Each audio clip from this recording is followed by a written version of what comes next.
So first of all, I would like to know, you've been president of the AP for several years.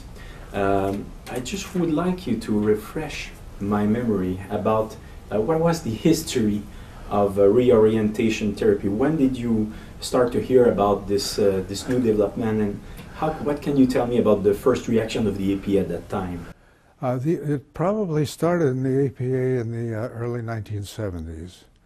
And at that time, the women's movement was in ascendancy, and it tended to overshadow the gay rights issue. But the two seemed to meld as they went on. And there was a time when I couldn't tell the difference between women's rights and gay rights, because it involved the same people. The first time it came up, and I was a member of Council. This would have been 1975, because I remember that's when I made the resolution. I made the resolution that being gay was not a mental illness. It was characterological. And it passed the Council of Representatives. And that was the first issue that came up. I also said that with that the APA, if it passes this resolution, will also vote to continue research that demonstrates whatever the research demonstrates, unbiased, open research. It was never done. Yeah. It was never done. But the resolution that I made in the Council did get adopted, and by a wide margin. In that era, the Leona Tyler principle was paramount, that the APA would never take a position publicly that wasn't supported by scientific evidence, that it had to be scientifically demonstrated. And we abided, the presidents in my era abided by the Leona Tyler principle. All of a sudden, things began to change as things became more political than scientific. The Leona Tyler principle, which was never withdrawn, disappeared. In fact, you can't even find it in the annals of the APA. If I didn't have it, it wouldn't exist as far as they're concerned. But no, I had no idea, none of us had any idea that we were talking about open dialogue, research, unbiased, and the gay rights movement in those days didn't have the kind of militancy it has now. I mean, now it's all or none. In the early years, it was more like, let's see what's happening. From your experience, when did you see this change of direction in the APA coming? It started changing pretty drastically by the late 1980s. By the mid-1990s, the Leona Tyler principle was absolutely forgotten. That political stances seemed to override any scientific results. Cherry-picking results became the mode. And the gay rights movement sort of captured the APA. Yeah, it's very interesting the way it happened. The APA bent over backwards to be understanding and open. And it's understanding that it left an open door for people to rush in and use it for other than scientific purposes, for political purposes. It was preceded by a number of issues. It became part of the movement for what one might call diversity. You want to bring all underrepresented peoples into psychology. And this is a very lofty idea on the surface of it.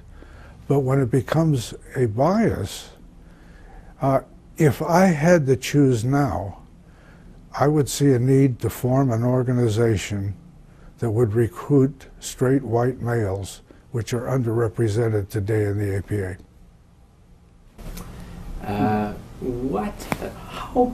What happened step by step so that the organization changed like this within 20 years? We developed a group of psychologists that numbered around 200 to 250 that rotated themselves through all the offices of the APA.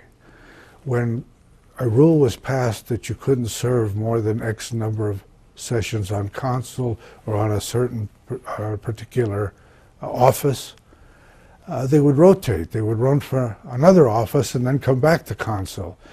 So for years, about 200 to 250 people were running the APA, and they were a very select, inbred group. They were ultra-liberal, and anything that wasn't ultra-liberal was anathema. So that things like questioning some of the statements about gay and lesbian rights was not being accepted. It became a civil rights issue rather than a scientific issue. Now, I believe in civil rights. I was very active in helping gays be accepted in the APA. To this day, I am not opposed to gay marriage.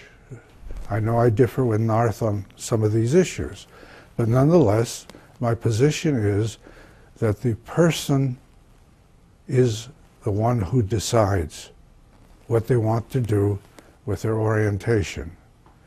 And if somebody decides to be gay, I respect that. If somebody wants to marry a same-sex, I respect that. But I also respect the right to disagree. And that's not allowed. You only hear one side of the issue. You've been president of the APA for how many years? No, I was president-elect, then I was president-elect, and then I was president, and then I was past president, okay. And then the APA got rid of me. Well, you were president during how long? I was president 79 to 80. Okay. I was on the council of APA starting in the early 70s. I was on the board of directors. In the mid-70s, I was elected president-elect in 77. I don't know what the future is because people are dropping their membership in APA. APA is shrinking. The income that they used to get from the special assessment is dried up. So the APA is going through some real changes at this point. What the future will be, I'm not sure. But the clinicians, for example, are disappointed in that the APA has not done for it what it should have been doing with all the millions of dollars they were collecting all those years. What we need to do is have an open dialogue, no holds barred, and see where the research takes us. Right now, certain research does not get funded. The funding agencies cherry pick what they fund.